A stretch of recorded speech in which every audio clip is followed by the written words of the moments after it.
In this video, we're going to compare fractions that have different denominators. Before we get started, I just want to go over a few of the rules that we need to follow. And if you're following me on algebraclass.com, we've already talked about a couple of these rules. So the first rule is that we need to rewrite each fraction so that they have the same denominator. You cannot compare any fractions unless the denominators are the same. Once the denominators are the same, then you can compare the numerators. If the numerators are equal, then your fractions are equivalent. If they're not equal, then whichever fraction has the larger numerator, then that fraction is the larger fraction. Okay, so just a few rules if you want to jot them down.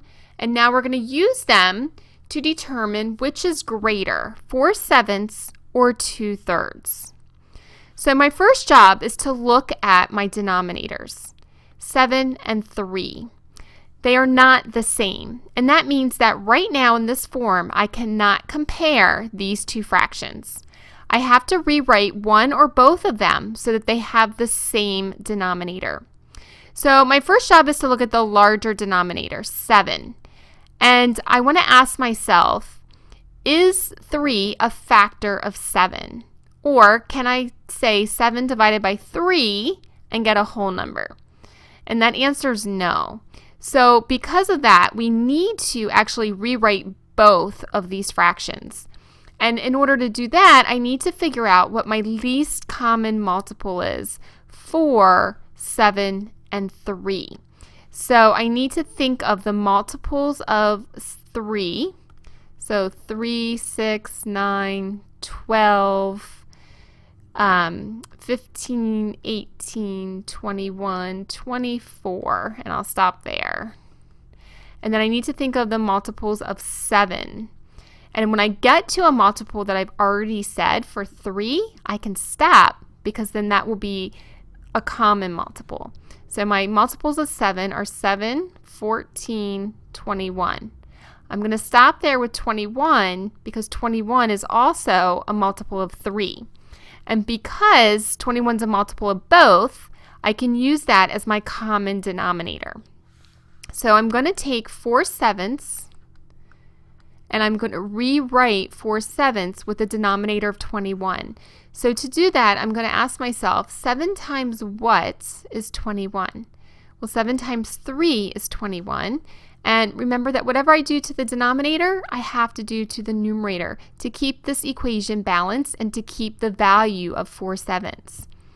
So 4 times 3 is 12. And that means that 4/7 is equal to 12 over 21. So I'm just going to kind of write 12 over 21 here because 4/7 is equal to 12 over 21.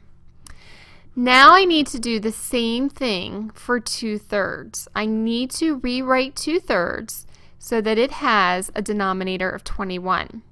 So I'm going to ask myself, 3 times what is 21? Well, 3 times 7 is 21, so that means that I need to multiply my numerator by 7 as well.